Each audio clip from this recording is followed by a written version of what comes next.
The Travels of Ibn Battuta 1325–1354, Part 2. Chapter IV, Syria. After this I arrived at Babas, then at El Salahiyah.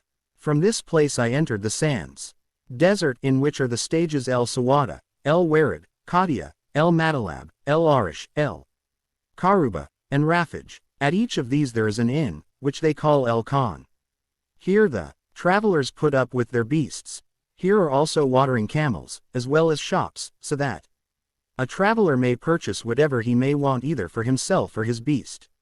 I next arrived at Gaza, and from thence proceeded to the city of El Khalil Ibrahim.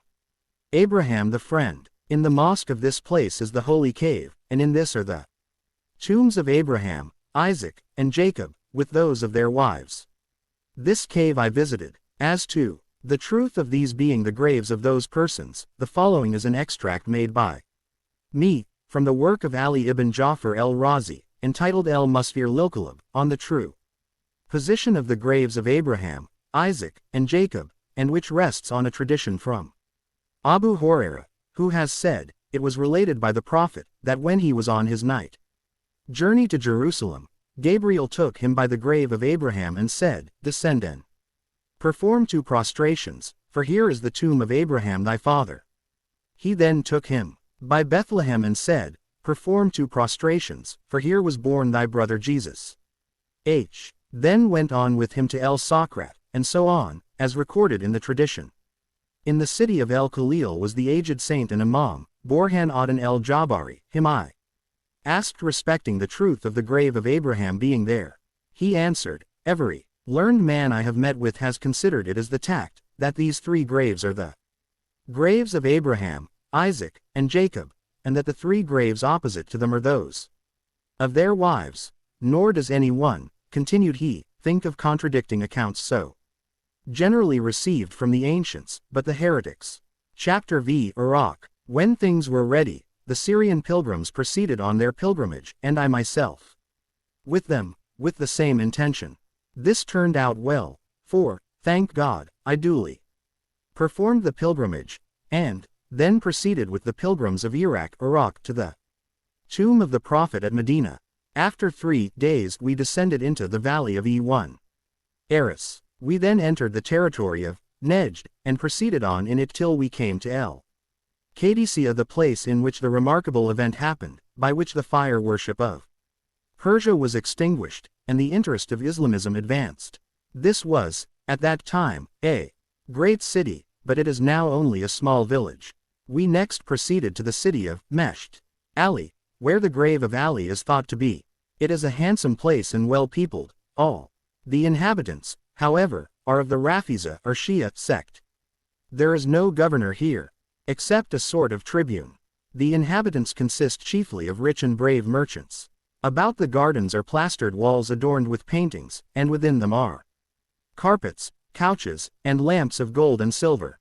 Within the city is a large treasury kept by the tribune, which arises from the votive offerings brought from different parts, for when any one happens to be ill, or to suffer under any infirmity, he will make a vow, and thence receive relief. The garden is also famous for its miracles, and hence it is believed that the grave of Ali is there.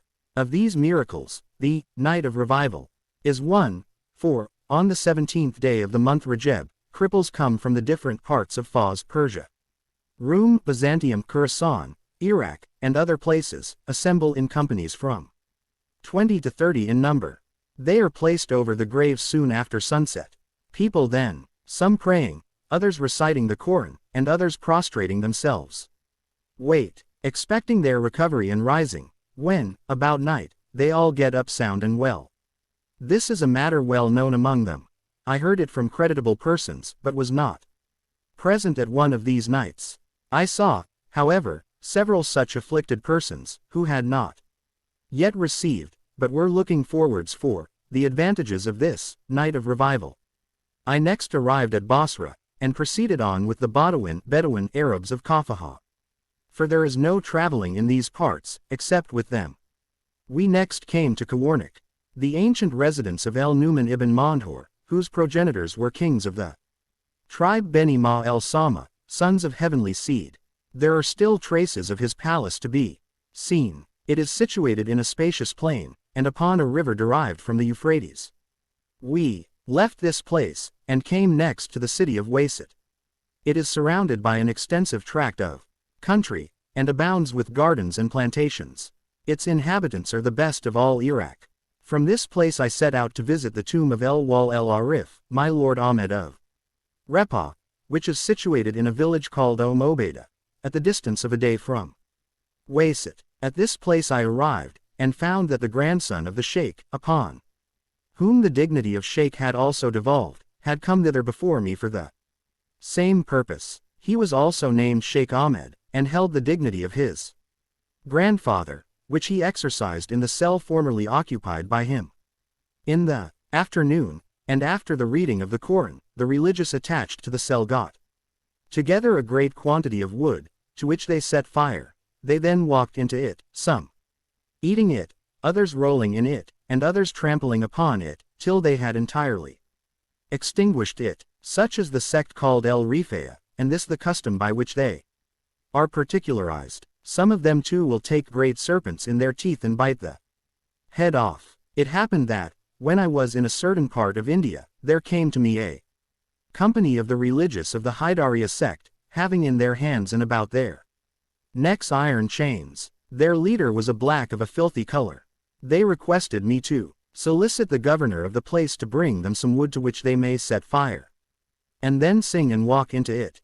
I did so, and he brought them 10 bundles. They then set fire to it, and commencing their song, went into it, nor did they cease dancing and rolling about in it until they had extinguished it.